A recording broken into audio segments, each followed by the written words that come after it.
بسم الله الرحمن الرحيم الحمد لله رب العالمين وصلى الله وسلم وبارك على عبده ورسوله نبينا وإمامنا محمد وعلى آله وصحبه أجمعين أما بعد السلام عليكم ورحمة الله وبركاته.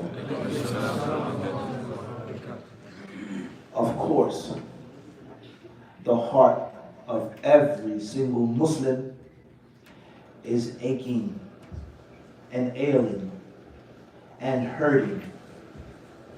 And if your heart doesn't ache, and if it doesn't ail, and if you don't feel any pain of sitting back and watching your brothers in faith being utterly humiliated and disgraced, physically and metaphysically.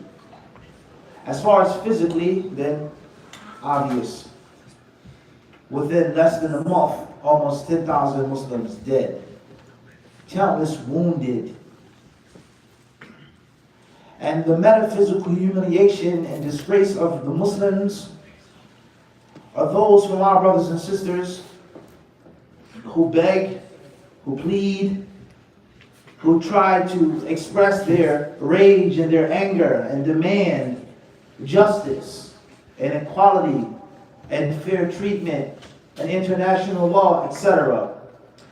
Just last night I was watching some YouTube videos, and I happened to watch some YouTube videos on a conflict that were 2 and 3 weeks old.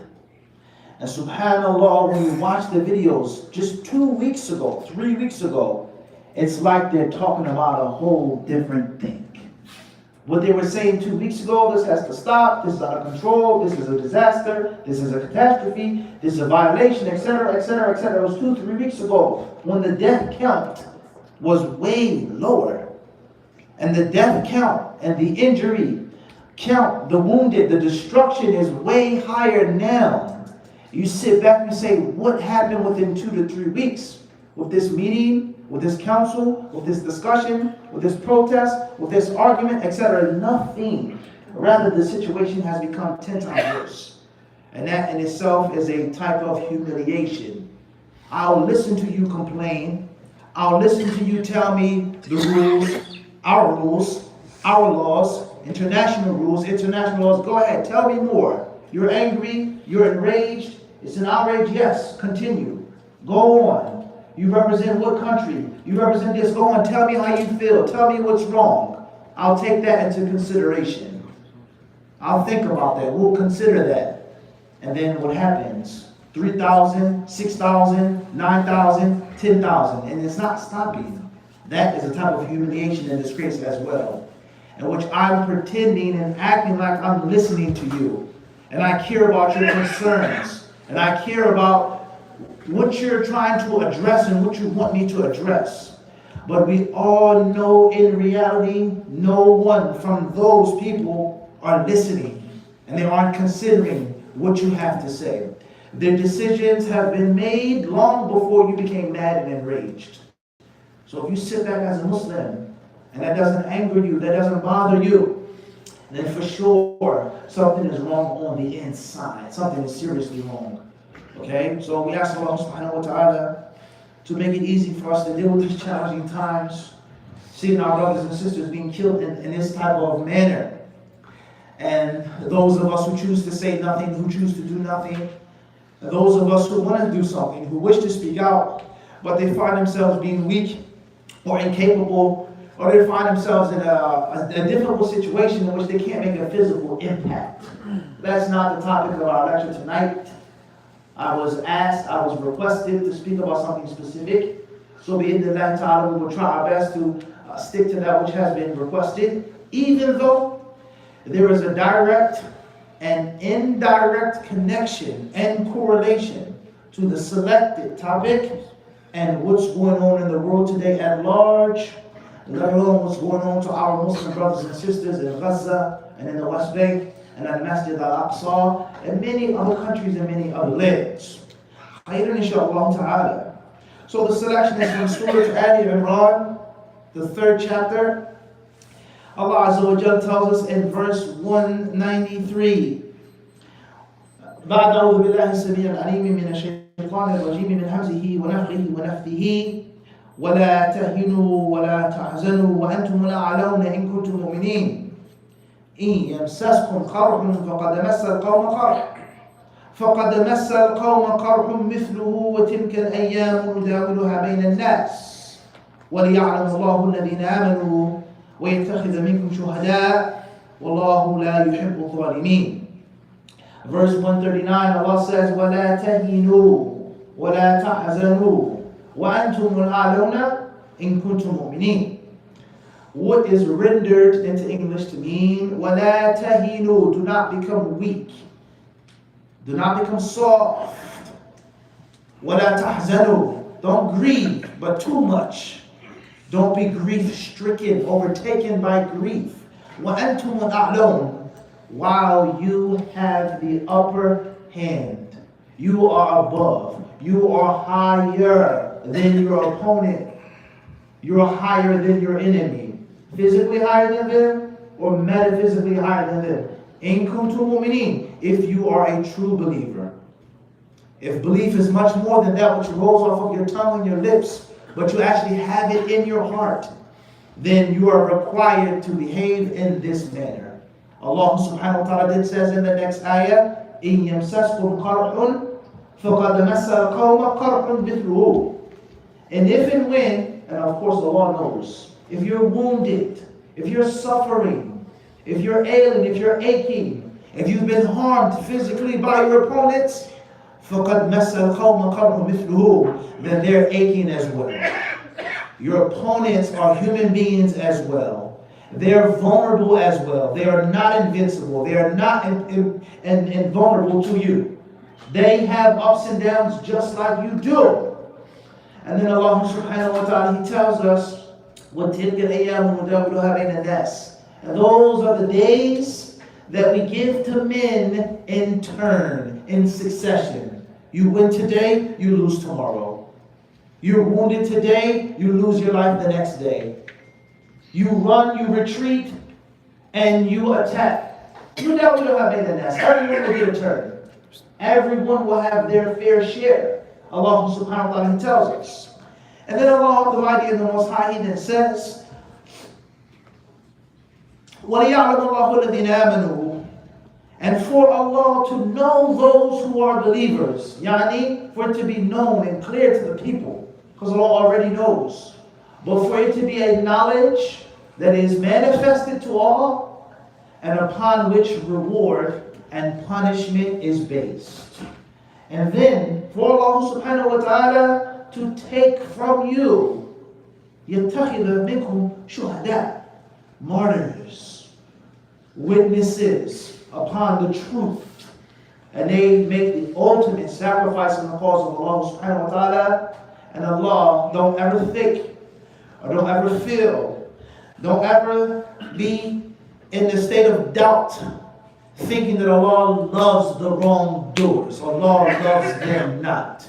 And that which He gives them, and that which He allows them to do and to get away with, do not think that Allah approves of it. And Allah loves them as a people. Don't ever think that, because Allah loves them not. وَاللَّهُ لَا يُحِبُّ الظَّالِمِينَ.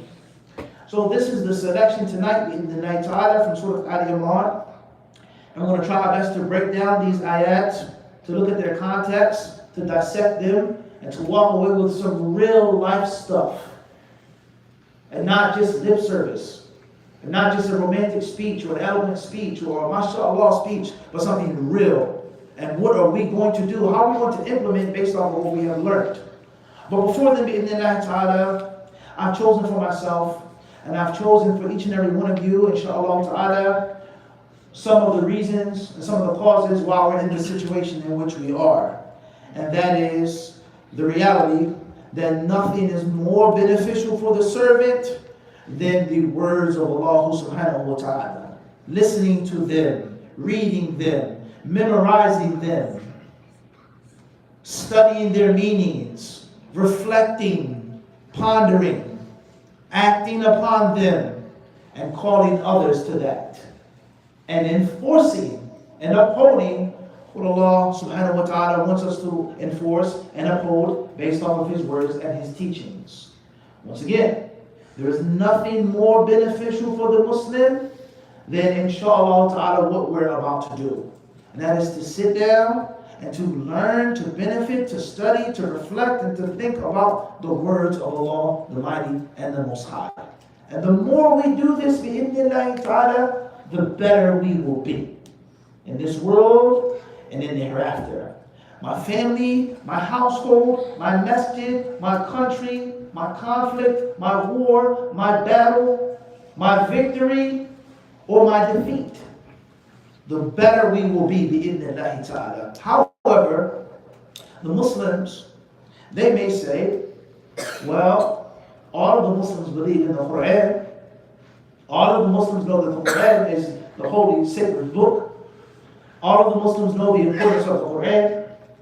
But the Muslims, they differ on the understanding of the Quran. Know the interpretation of the Quran. You read a verse and you say it means this. And just because it means that, now we have to do this. And another Muslim may say, no, that verse, it doesn't mean that. That's wrong. You've misunderstood the Quran. But instead, it means this. And obviously, if it means a different direction than yours, we're not going to do what you're doing and what you're calling to and what you're encouraging the people to do, etc. Is this correct or is this incorrect? No doubt, Muslims differ. Muslims have different interpretations. However, there are many teachings of the Quran al-Kareem in which there is no difference in interpretation.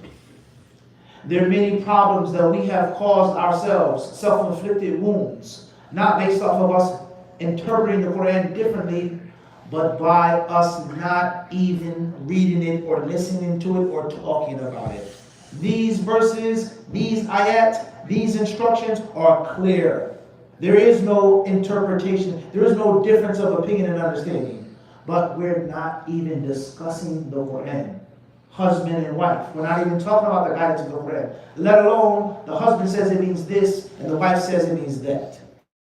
The wife goes to her father, her wali. My husband said this to me. He says I have to do this. I have to obey, etc., etc. And the wali says, no, that's wrong.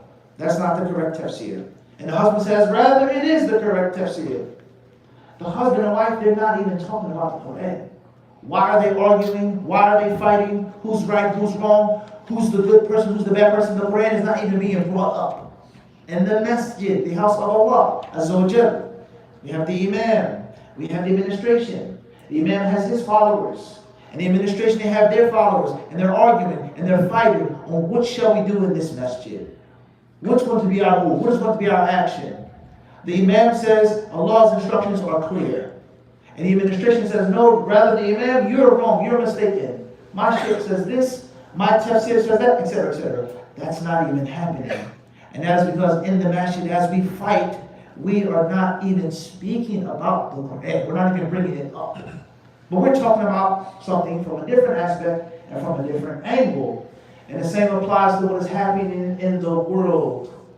Some Muslims may say we have to take action. We have to put a stop to this. We have to physically change this. And another Muslim will come along and say, no, not now, in this time, in this place, we can't. The Quran says this, however. But we're not even discussing the Quran.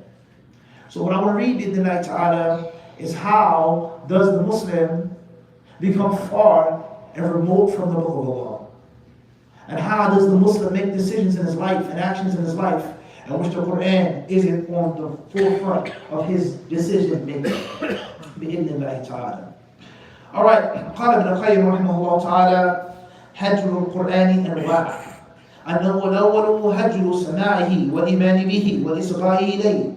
الثاني هجر العمل به والوقوف عند حلاله وحرامه وإن قرأه وآمن به. الثالث هجر تحكيمه والتحاكم إليه في أصول الدين وفروعه واعتقاد أنه لا يفيد اليقين وأن أدلته لفظية لا تحصل العلم. النوع الرابع هجر تدبره وتفهمه ومعرفة ما أراد المتكلم به منه. السادس هجر الاستشفاء به أو الاستشفاء والتداوي به في جميع أمراض القلوب وأدوائها فيطلب شفاء دائه من غيره ويهجر التداوي به. وكل هذا داخل في قوله تعالى وقال الرسول يا ربي إن قوم اتخذوا هذا القرآن مهجورا. انتهى كلامه رحمه الله. Ibn Qayyim, he states, is that people abandon the Quran, they neglect the Quran, they leave off the Quran. The Quran isn't being discussed, it isn't being brought up on what we're going to do, and how to find the solution, and how to fix the problem, and how to unify, and how to harmonize. It's not even being brought up, let alone differing on its meaning. And that is because we have abandoned the Quran. However, abandoning the Quran has different levels. Some levels are worse than others. So when you listen to these words, inshallah ta'ala, think about yourself. Think, which of these categories do I fall under? And think how dangerous it is if you fall under more than one category. And think how dangerous it is if you fall under all of these categories. And think how blessed you are. How Allah has been so kind to you. If you can honestly say, Alhamdulillah, I fall under none of these categories. The first category, he says, Hajru Sana'ihi, is not listening to the Quran. I don't understand Arabic. I haven't studied the tafsir, but I'm not even listening to the Quran. When I get in my car, I'm listening to the radio. But when I go to sleep, I'm watching something. When I wake up, I listen to something. I am not actively listening to the Quran. Not understanding it, not memorizing it, but I'm not even listening to it. And a person, of course, not listening to the Quran, different levels. There are those who don't listen to it and still believe in it. And then there are those who don't wish to listen to it at all. They cannot stand to hear it. Turn that off, please. Music is okay. Poetry is fine. The news, sports, politics, you can play it as loud as you want. But I don't understand that language. Or what is that? Or that's too loud. Or I'm trying to sleep. Think how similar this sounds now. The adhan being made and called like this will disturb people. But music, that won't disturb the people. People having fun, a soccer match, that won't disturb them. But the adhan, turn it down. It's a little too loud. It's disturbing. Then people are trying to sleep at night. What rules and regulations have been made against any other types of sounds? Think about that now. Number two, Hajrul Amali Bihi is not acting upon the Quran. I've heard the Quran, I know what it means, but I choose to, do the opposite. I choose not to follow, I choose not to submit, and I choose not to stop at the halal and the haram. Allah subhanahu wa ta'ala said, don't do this. وَلَا تَقْرَبَا هَذِهِ الشَّجَرَةِ. Don't go near this tree unless you be from the Zalimeen. And we know that they did go past what Allah told them not to go past. Even if a person believes in it.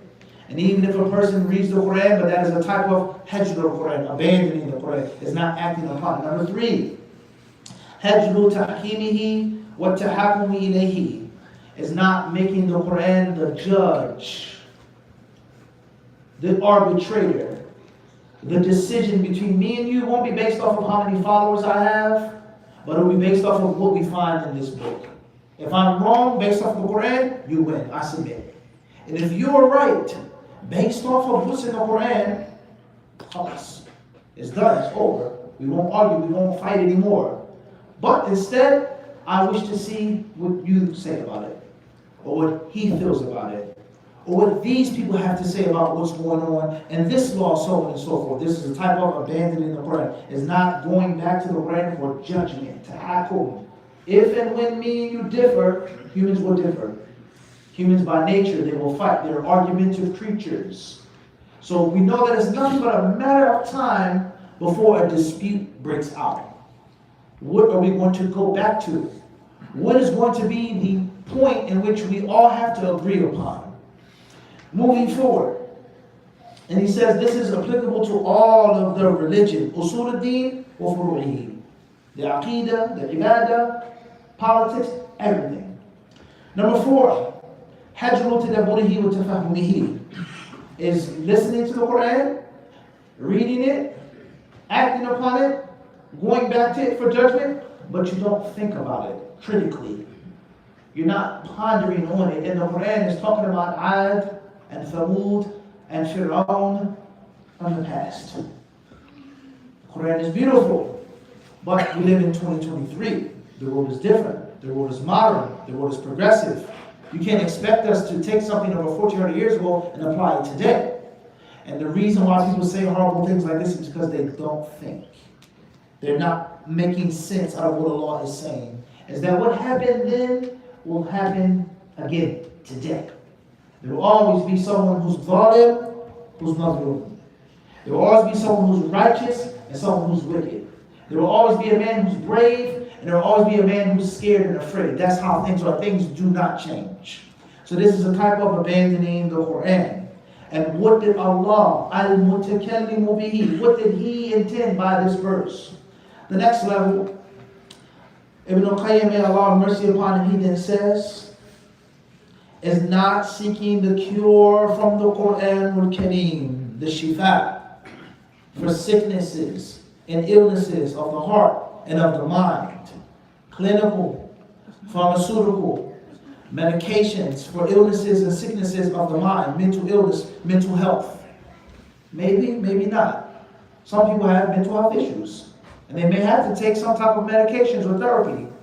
But that is supposed to come after you sought the cure from the Quran al-Kareem for sadness, for depression, and all of the things that can take place to a person's heart and to a person's mind.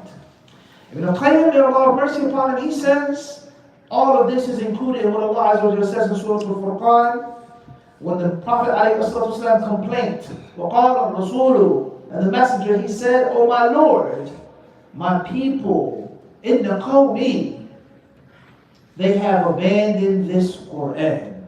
And the Prophet ﷺ, he called the mushrikun his people.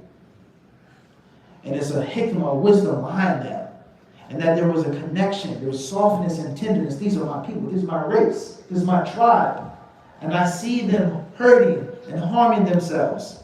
I see them disbelieving in the truth, and it hurts me. And that's why he called them qawmi. And of course, when the Messenger of Allah ﷺ was ridiculed, when he left Taif, they refused to listen to him, they made fun of him, and they mocked him. And Jibreel ﷺ, he asked him, if you wish, it's nothing for us to command the angel in charge of the mountains to destroy them. Wipe them away. And the Prophet ﷺ, he told him, no, don't do that. And he also stated, ﷺ, Allahumma ghfir li qawmi fa-innahum la ya'lamun. He said, Allah, forgive my people because they know not. 3 points. He asked for forgiveness for them. And then he called them his people, and then he made an excuse for them. They don't know. So the Messenger of Allah ﷺ, he says, "Oh Allah, inna qawmi, my people, they have abandoned the Quran." So he states is that abandoning the Quran is of different levels. Different levels. It's not just one level of abandoning the Quran. Every Muslim is going to say he believes in it. Every Muslim is going to say, yes, we have to do what's in the Quran. But there are levels of not giving the Quran its necessary attention, its necessary respect, and using the Quran for our current day problems and solutions. Khayr, inshallah. Let's move forward to Surah Al-e Imran. Now, first and foremost is verse 139 and verse 140. Who can tell me the general theme of these two verses from Surah Al-e Imran? What's the general theme? The general theme. What is Allah speaking about in general? Anybody know? Once again, let's start off with the clues. It's the 3rd chapter, Surah Al-e Imran. And Allah obviously is speaking to the Sahaba. وَلَا تَهِنُوا وَلَا تَحْزَنُوا وَأَنْتُمْ. And you are have the upper hand. So Allah is speaking to the companions. We can agree on this or not? وَلَا تَهِنُوا وَلَا تَحْزَنُوا. Do not. Allah is speaking not to the messenger directly, only. He's speaking to the believers. Clear. Al-khitab lil-mu'minin. That's the fact. So what is the general theme of this Quranic selection? If you don't know, give it a shot. Uhud. Who's Uhud? Uhud. What's Uhud? lost the fight. After they lost the battle of Uhud. Perfect. So the believers fought physically. Yes, And they did what? They lost. What happens when a person loses a battle in most cases? depressed. Depressed, demoralized. Alright, what else? Feel sorry. Feel sorry. They feel sorry. What else? There's more that happens in most cases. Grieving. Grieving. Think deeper. Or think on the surface. Argue. They're arguing and fighting. It was your fault. I told you not to do this. I told you I was right. I told you they would do this, right? They'll start turning against each other. There's more. Questioning, how did we lose? We were supposed to win. There's more. Weakness and faith. They may start doubting, for sure, but there's more. We're going too deep. Think on the surface. What happens in most cases, not all the time, but in most cases when a person loses a battle, what happens? Give up. The Imam. Give up. Going too deep down. Let's go back to the surface. Give up. People die. Thank you. There are casualties, correct? Many have lost their lives, and those who have lost their lives are what? Wounded. Thank you. Wounded. Now, an army can lose a battle if they just run away without losing anyone, no casualties. It happens. But in most cases, at least 7 out of 10 times, the losing side suffers from more what? Casualties. Death, not just death, but also wounded. And oftentimes the wounded soldiers are worse than the dead soldiers. The dead soldiers are gone. The dead soldiers are heroes. The dead soldiers in Islam, they're martyrs. But the wounded who come back, missing an arm, missing a leg, missing an eye, missing their legs. They come back shocked and shaken, PTSD, shell-shocked. The wounded soldiers come back and they can no longer live a normal life. So oftentimes the wounded people is what? It's 4 times worse. Everyone understand this? Yeah. Now it's even worse. The problems are magnified when the combatants were already fewer number. They were already what? Fewer number. So 1, 2, 3, 5, 10, 15, 20 people dead or wounded is a big, big, big blow to them. So it's a blow to their physical bodies, death, wounded, casualties, and it's a blow to their, as we said, to their what? Their hearts, their iman. They're depressed, they're demoralized, they're doubting themselves, they're questioning themselves, so on and so on and so forth. Everybody understand this or not? So point number 1. Allah subhanahu wa ta'ala in this surah here, Surah Al-e Imran, is speaking to the Sahaba. Agreed? Point number 2. Allah subhanahu wa ta'ala is speaking after something took place and happened. And that was the defeat at the battle of Uhud. Right? Allah is speaking to the Sahaba. We can agree upon this. And the theme of this Quranic selection is that many companions after that battle lost their lives, they were martyred, and they were severely wounded. And of course, a human being, his pride is going to be injured. No one wants to lose. Losing isn't a good thing. It's not a normal thing to be accepted. Losing is a part of war. Losing is a part of life. But no one in his right state of mind intentionally wants to do what? Wants to lose. Everybody can we agree on this? The young men in the masjid who like sports. I'm sure all the young kids love sports. Whether it's soccer or football or basketball or whatever sport, hooping, right? No doubt, right? People love sports. No champion would ever normalize losing. You agree or disagree with that? You agree? A champion could lose or win, possible or not? No doubt. Does a champion have to accept losing as a part of the sport? But can he normalize it? It's okay to lose. It's all right to lose. We shouldn't try our hardest, so on and so forth. We can agree with this or not. Agree? Okay. Now, before we move forward, back in my time, when I was much younger, in the early 90s, there was a famous athlete, I'm not going to mention his name, and he played a sport. I'm not going to mention the sport. This athlete was extremely talented, like really, really good. And he was extremely unique. There was no one like him in his sport. And he was drafted to a team. And this team at the time wasn't doing so well. But the owners of the team, the coach of the team, the players, they said, in a couple of years, well, we'll be better. So they drafted him, they paid him a ton of money, and of course this extremely talented player, even if they lost the games, they didn't go to the playoffs, he was clearly racking up statistics. He was making highlights. He was a star. So 1 year, 2 years, a couple of years went by, and he spoke to his agent. And he said to his agent, he says, I'm going to leave the team.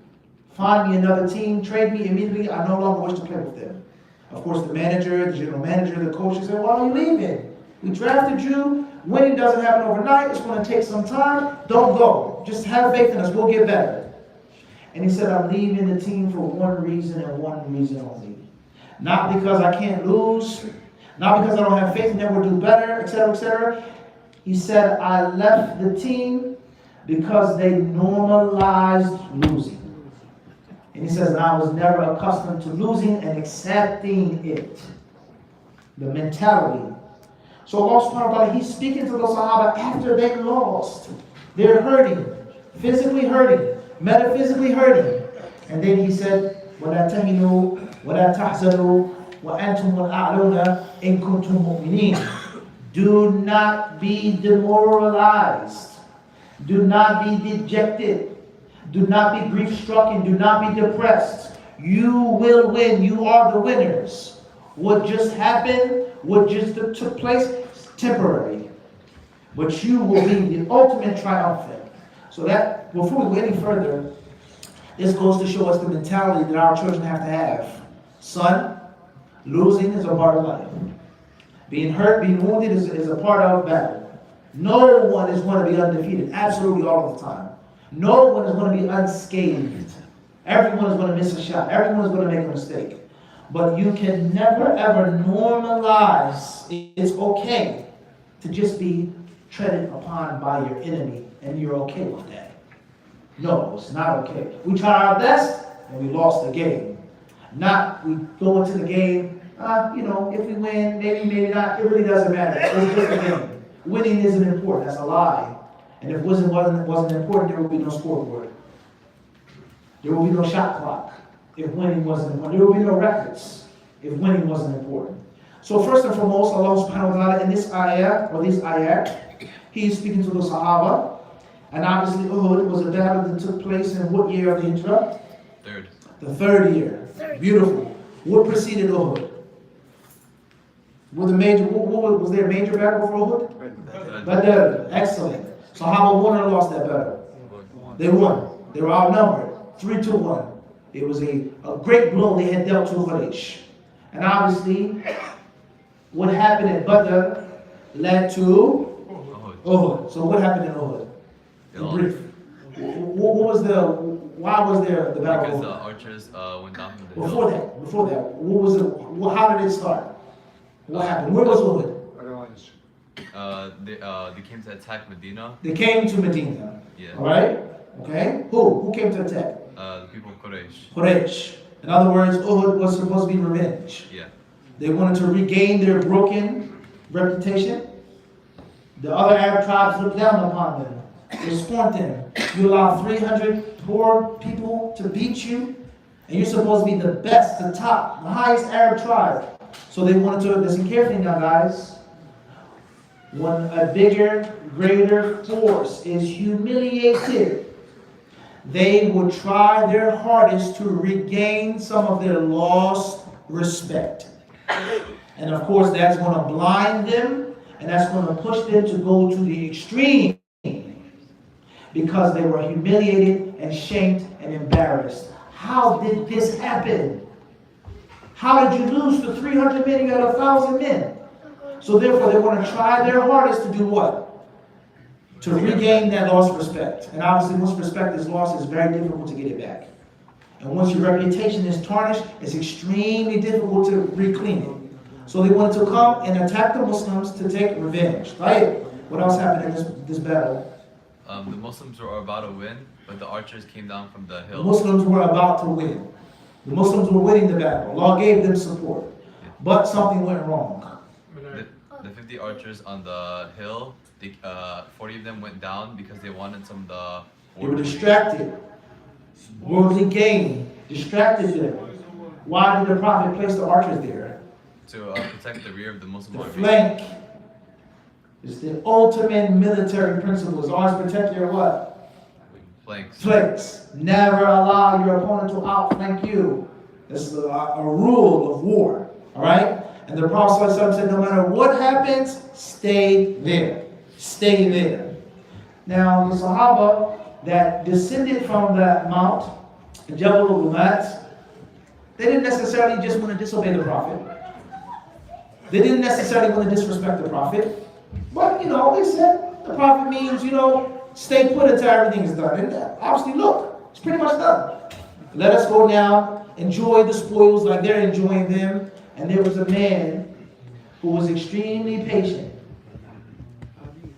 He was extremely patient and extremely cunning and extremely smart.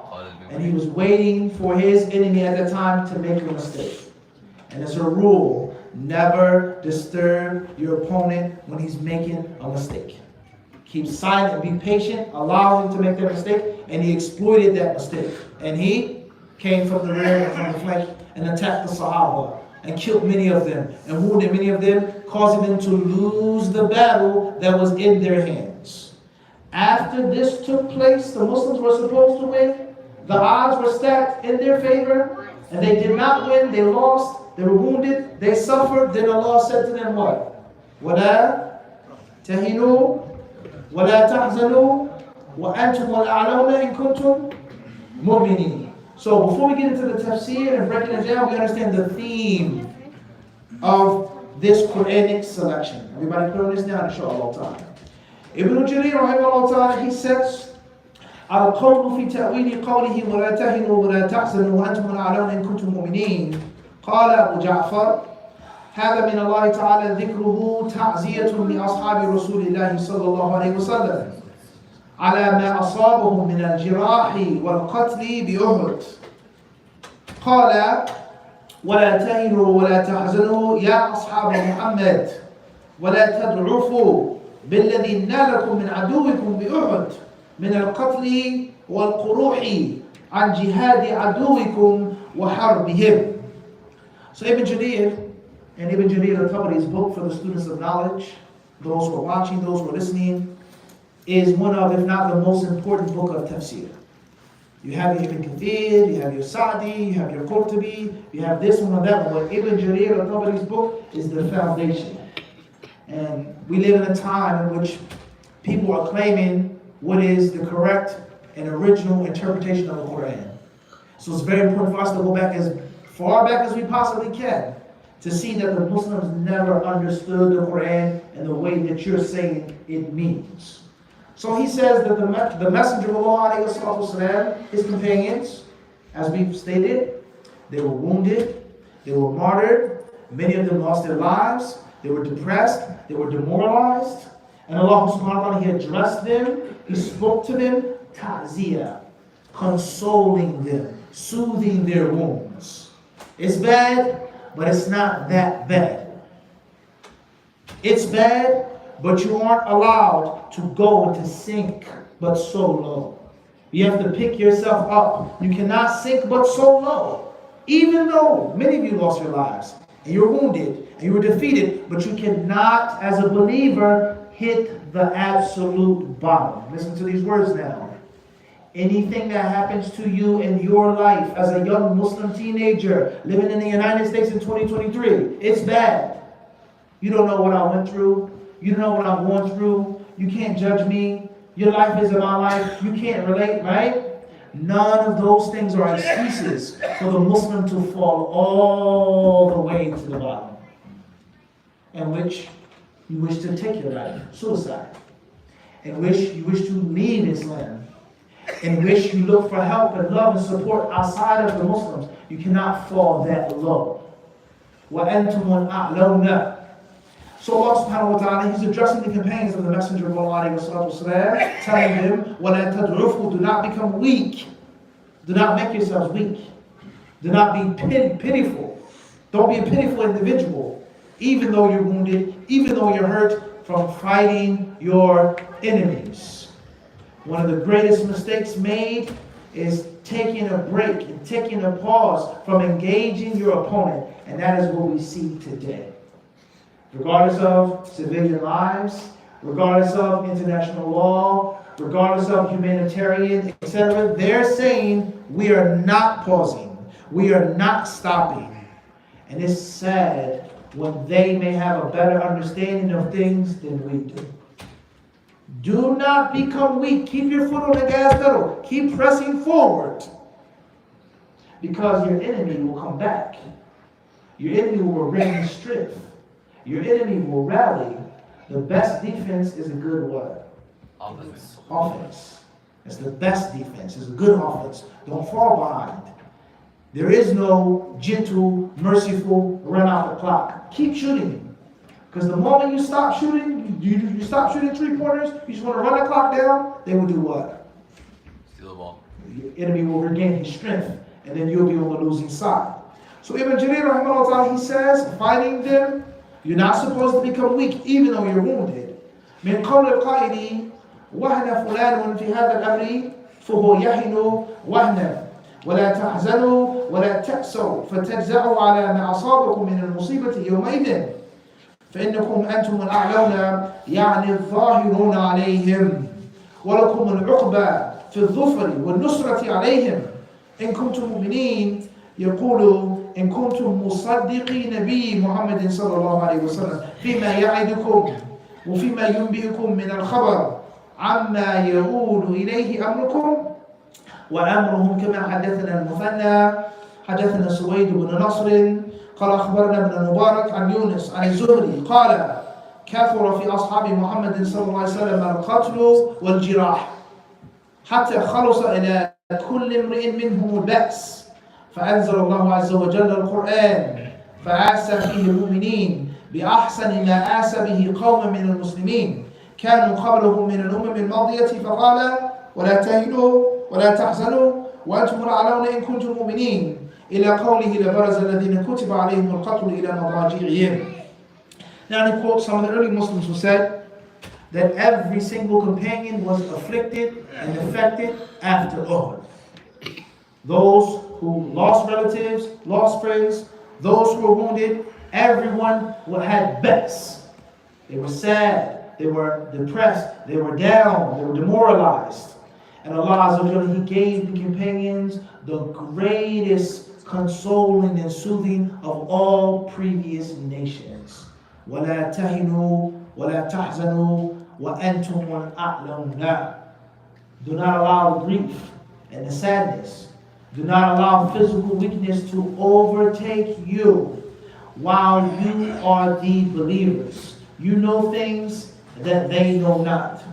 As Allah tells us in another ayah, وَلَا تَهِنُوا فِي ابْتِغَاءِ الْقَوْمِ إِن تَكُونُوا تَعْلَمُونَ فَإِنَّهُمْ يَعْلَمُونَ أَصَابَهُمُ الْجِرَاحُ أَصَابَهُمُ الْقَتْلُ أَصَابَهُم مِثْلُ مَا أَصَابَكُمْ. Allah says, وَلَا تَهِنُوا فِي ابْتِغَاءِ الْقَوْمِ. Never take your foot off the gas pedal. Never quit, never give up, never become weak, never be pitiful.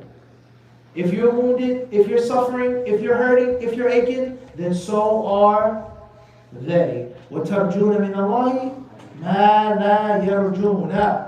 And you know that this world is temporary. You know that in the hereafter, the believers will have the upper hand. They'll have the say-so. We know these things. So therefore, from that which we can walk away from this technical information, is that a Muslim could lose temporarily. And a Muslim could lose his life. And a Muslim can become wounded. And a Muslim can become sad. And a Muslim can become depressed. And a believer can become demoralized. But your value as a man, as a woman, as a Muslim isn't how high you can jump. But it's how well you bounce when you go low to the bottom. So what's going on in the world today, or what's going on in my personal life, or my marriage, or the masjid, my people, my race, my community, my borough, we can apply this wisdom to all levels of life. وَلَا تَهِنُوا وَلَا تَحْزَنُوا وَأَنْتُمُ الْأَعْلَوْنَ. Don't make yourself weak, don't make yourself pitiful, don't give up, don't quit. People that oftentimes ask me, can a true believer be depressed? Is it possible? Yes. Is depression from shaitan? Is there such thing as clinical depression for a mu'min? Is that even possible? My answer then, and my answer now has always been yes and no. A Muslim can be temporarily depressed, for sure. No doubt about that. But day in, day out, every single day, you are depressed. And nothing makes you feel better unless you take medicine, unless you drink, unless you smoke, unless you have fun, unless you make zina, unless you do drugs, unless you take pills, unless you wear brand names and look fancy and flashy. That's the only thing that numbs your depression, that stays with you 24/7. I don't see how that can apply to a Muslim. I think that that's impossible. There's no way that the depression can dominate you, absolutely. And that is because Allah Azza wa Jalla mentioned about the disbelievers, not the believers, not the sinful mu'mineen. Allah says, وَلَهُمْ عَذَابٌ مُقِيمٌ. And their punishment is perpetual. Their punishment is all of the time.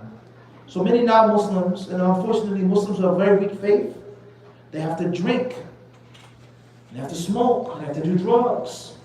They have to be accepted by people. They have to sell themselves, their souls, their bodies. They have to be half naked just for them to put a smile on their faces.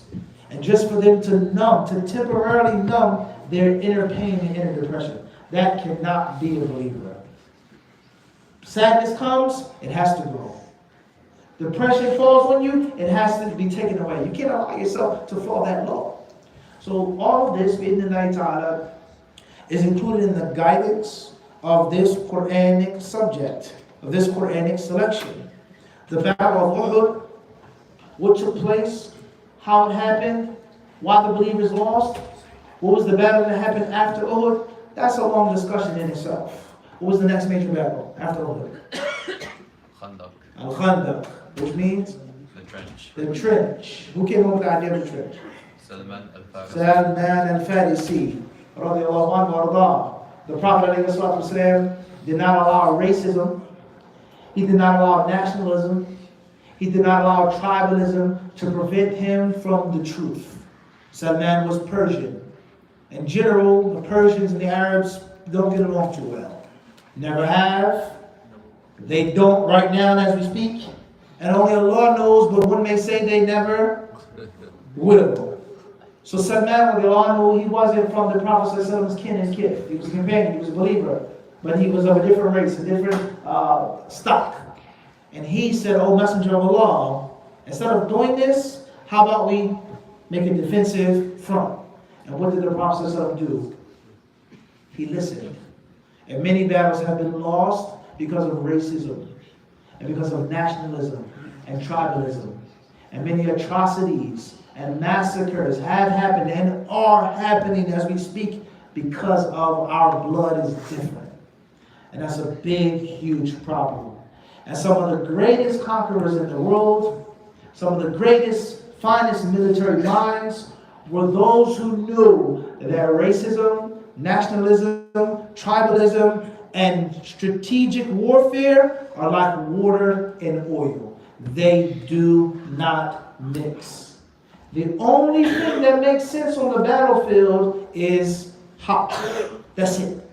Whether you say it or whether you say it. You're from our tribe, you're from a different race, this makes the most sense, that's what we do. So Al-Khandaq was in the 4th year of the Hijrah, after Uhud, and the Mushrikun, they wanted to make one final stance, they wanted to eliminate the Muslims once and for all. So with regards to this Quranic selection, what happened before Uhud, what happened during Uhud, and what happened after Uhud. That's what Allah is speaking about right here. وَلَا تَهِنُوا وَلَا تَحْزَنُوا وَأَنْتُمُ الْأَعْلَوْنَ إِن كُنتُم مُؤْمِنِينَ إِن يَمْسَسْكُمْ قَرْحٌ فَقَدْ مَسَّ الْقَوْمَ قَرْحٌ مِثْلُهُ. So Allah subhanahu wa ta'ala, He forbids the Sahaba, and when He forbids them, He's commanding them to do the opposite. فَاسْتَبْشِرُوا. Be happy.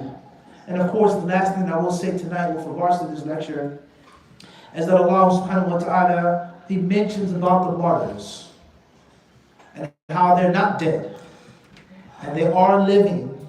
And what do? Are they sad? Are they grief-stricken? Allah says, وَيَسْتَبْشِرُونَ, and they are happy.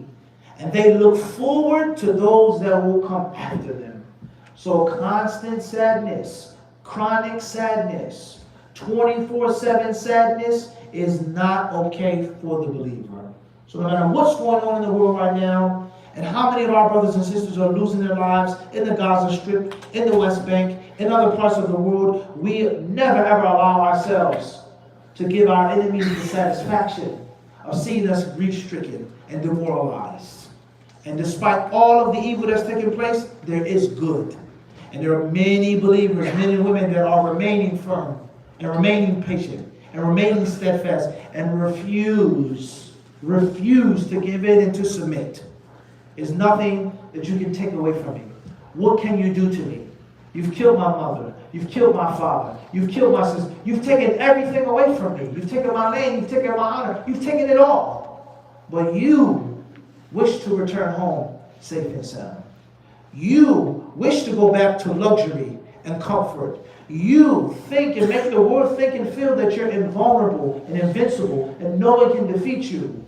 So therefore, even if you happen to take my life, and if you happen to wound me, you can never win, you can never beat me.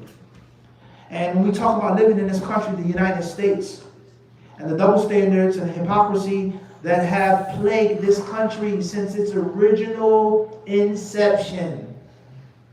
The hypocrisies, the double standards since the foundation of this country.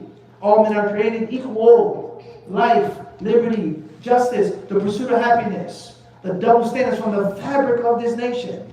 And in the world today, look how Allah Azza wa Jalla punishes them. Just stop and think about this now. I'm going to come here in this masjid as a guest. You invited me. I'm going to sit in the corner of the masjid. I don't have much. The people in my original masjid at home may have kicked me out, or they don't want me, or I'm not good enough. So I come to your masjid as a guest. And then what do? I make a small tent in the corner of the masjid. Some people are okay with it, others aren't. And then I say, hey, can I use the bathroom? Can I sleep in the masjid? And the next week, the next month, my tent gets bigger. And then the third and the fourth week, I get a bigger tent. And the next thing you know, I have a couple of friends in the masjid. And I start, hey, you know, such and such, the leaders of this, and the leaders of that. And the next thing I'll start calling my friends and inviting the people from my masjid to come here and to make this masjid their masjid. And instead of you making the adhan, I said, no, we'll make the adhan today. I'll lead the salat today. We'll raise the donations today. We'll take care of the masjid. We'll close the masjid. We'll lock the masjid. I come in and gradually start to take over your masjid. And then when you become angry and irate and mad, and hey, this isn't your property, go back where you came from. You came as a guest, so on and so forth. I have the nerve and the audacity to feel like I'm the victim, and I'm scared, and I'm afraid, and I'm terrified. And the whole entire borough of Brooklyn has to support me, fund me, because of you guys not liking me. Billahi alayk, by Allah's permission. Is that not mental sickness? It's a serious illness. So just stop and think about what has happened. Just stop and think about that now. In 1948, when the state of Israel was officially recognized, do you know what they said? They called out to the world and to the United States saying, we need help, we need money, because we're surrounded by hostile Arabs that don't like us, that want to kill us, and they want to allow us to breathe. Just stop and think about this now, mentally. Think about this mentally now. We're not talking about someone who's already a part of the masjid. We're not talking about someone who's indigenous to the masjid. We're talking about someone who came to the masjid as a historical fact. You take over, you usurp, you steal, you rape, you plunder, you kill, you murder, and then you say, hey, why don't you like me? Why are you mad at me? Why are you angry with me? Why can't we make a deal? I'll have half the masjid, you keep the other half of the masjid. Rather, I'll take 2/3 of the masjid. You can keep a small corner, but I have needs. I need more space in your masjid. Think about this now. And think about those who say that they want peace and they want security. You will never have peace and security until you make things right. So from a non-Islamic perspective, the moral of the story is, not talking about Islam and the Quran and Sunnah, but if you want to use common sense, in order for you to have your comfortable, luxurious, peaceful life, you have to get to the source of the problem. And as long as you wish to mute the problem and to stamp it out through violence, you're doing nothing but what? Strengthening the resolve of the people who are resisting you. So common sense would tell you, if I want to make peace and I want to live in peace, not that I like you, not that you're equal with me, but as long as I continue to keep my foot on your neck, you're going to be what? You're going to want to fight me and drive me out, so on and so forth. So the smart thing to do is to make peace based off of, what do you want? What are your requests? You can't get everything now. Half of that shit is mine. I've taken it. I bought a part of it. I planted my feet.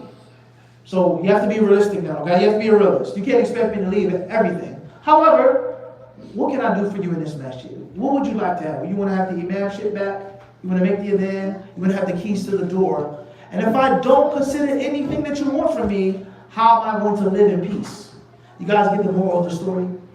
So the conflict that's going on, it defies all reason and all sense. All reason and all sense. Not religion, not race, not politics, but common sense. How are you going to have peace? You'll never have peace. You'll always be under threat. You'll always be under attack as long as you continue to live the way that you're living. So it's a big problem. I mean, that's Allah subhanahu wa ta'ala to allow us to say that which is correct and to do that which is correct, and not to be afraid, and not to be cowards, and not to be scared to say the truth. It's nothing to be afraid of. Speak the truth for yourself or against yourself. And the world for Muslim, Jew, Christian, white, black, yellow, and green will be a better place. Allah subhanahu wa ta'ala surely knows best. We ask Him to help our brothers and sisters in Palestine and to give them justice and to heal them and to cure them. Walhamdulillahi Rabbil Alameen.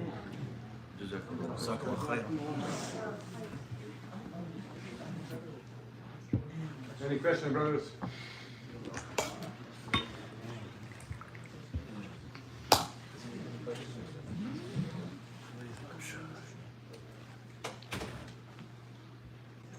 Can you brief what is the present situation is going on? What's going on in the present situation?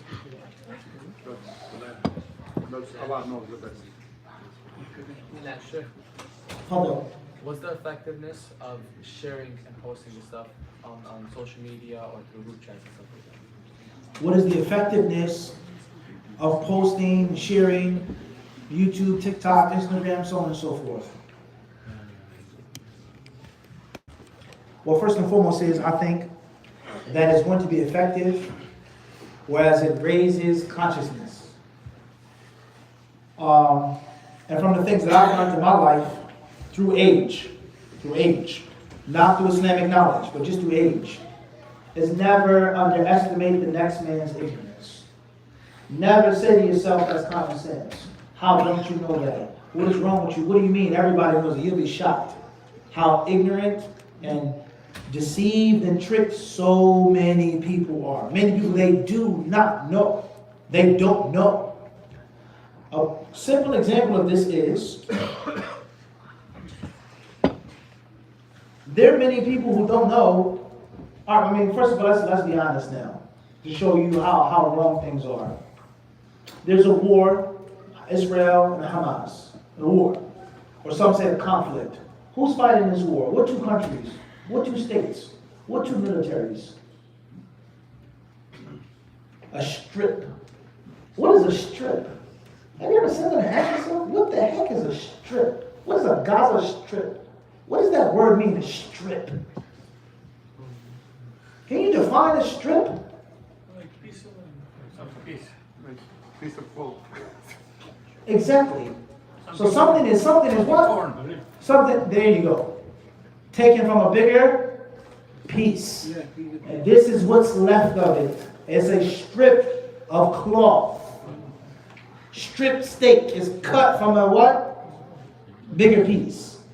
So you'll be shocked how many people don't know the history of a Gaza Strip and why there is a thing called a Gaza Strip.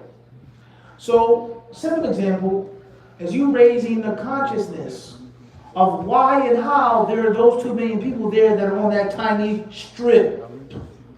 Where did they come from? How did they get there? So basic historical facts, not conspiracies, not hate, this and that. Basic historical facts. In 19 such and such, this was the entire land. These were the Jews lived. These are the lands that they purchased. These were the lands that were given to them according to this peace agreement. And then as you turn the clock, you see what? The green streaking and the white. Everyone understand this? So you'd be shocked how many people are ignorant just of that. And they think that the Gaza Strip is just some, sporadic piece of land, some anonymous piece of land, in which there are a bunch of terrorist Muslims fighting the peaceful Israelis. So sharing facts, factual information, the realities of the history and what's going on, inshallah ta'ala, it will help. It will help. By Allah subhanahu wa ta'ala's permission. And you can't do except that which Allah Azza wa Jalla allows you to do. La yukallifu Allahu nafsan illa wus'aha. Try your best. Wallahu ta'ala a'lam. Wa yakum. One strange question. Bismillah. Can we expect? I heard one of my cousins, I never heard this hadith, but he said, I don't know where he read this, but he said, there will be a group of people who Allah will not be so happy with, but they will help Islam. Okay. So, can we expect help from like Shia people? Understood. Understood. There is no doubt that Allah subhanahu wa ta'ala through His wisdom has in the past, is currently, and Allah has told us, the Prophet has told us, that in the future, إِنَّ اللَّهَ لَا يُعِيدُ هَذَا الدِّينَ بِرَجُلِ الْفَاجِرِ. There could be a wicked man that Allah subhanahu wa ta'ala can use to support the deen. It's not impossible. It has happened in the past. It's reality. So with regards to Muslims who are Shia, or Shiite Muslims, or Rafida, or whatever term is used, can we expect help from them? Can we ask them for help? Can we take their help? Can we take their support? So on and so forth. I'll say this. And please excuse me if I say something that's wrong. And Allah knows I'm not trying to make any type of, controversy for your message or anything like this, but we're having an honest discussion right now. Open and honest discussion. This morning,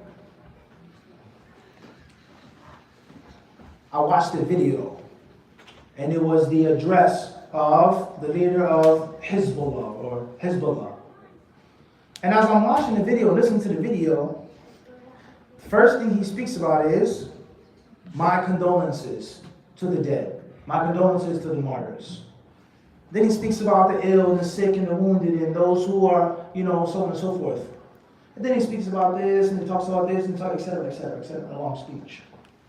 Now this person, I'm not speaking about him personally, but supposedly Shiite, Lebanon, whatever the case may be. Compare his speech to other leaders who are supposed to be Sunni Muslim, whether it be Egypt or Sudan or Jordan or any other country. Stop and compare their speeches. Just look at the content of what they said. He begins his address, this, that, and how they begin their addresses with this, that, so on and so on and so on and so forth. Is it real? Is it true? Is it fake? How are the Shiite people coming to the aid of the Sunnis? They're supposed to hate them, etc., etc., etc. But something is severely wrong when those between us and them are clear, major differences, are saying more truth with more courage than those whom there aren't those differences. Do you understand the point I'm trying to get to? So for argument's sake, if this Shiite person is speaking with truth and making the situation better for Muslims, what are they to do? Wait for the Sunnis to help them? Let's be realistic now. Where are the Sunni Muslims helping them? Outwardly. Maybe a statement here, some money there, but let's be realistic. And you can say whatever you want about Iran. You can say whatever you want about Lebanon, Hezbollah, Shia. You get those long discussions. And I'm not justifying wrong. Nor am I saying that it's okay to have that belief. That's not my message. You can say what you want about them, but one thing's for sure, is that they are speaking more truth than others. And that's truly sad. That's tragic. Yeah, tragic upon tragedy. And we see this in America on a daily basis. A Christian person, an atheist person, he speaks out against the wrong, and the Muslim is what? Silent. La hawla wa la quwwata illa billah. So therefore, for argument's sake, if there are the people that are helping the Muslims there, if you are dying and being bombed, and your family is being killed, and everything is taken away from you, are you going to distinguish who you're going to take help from?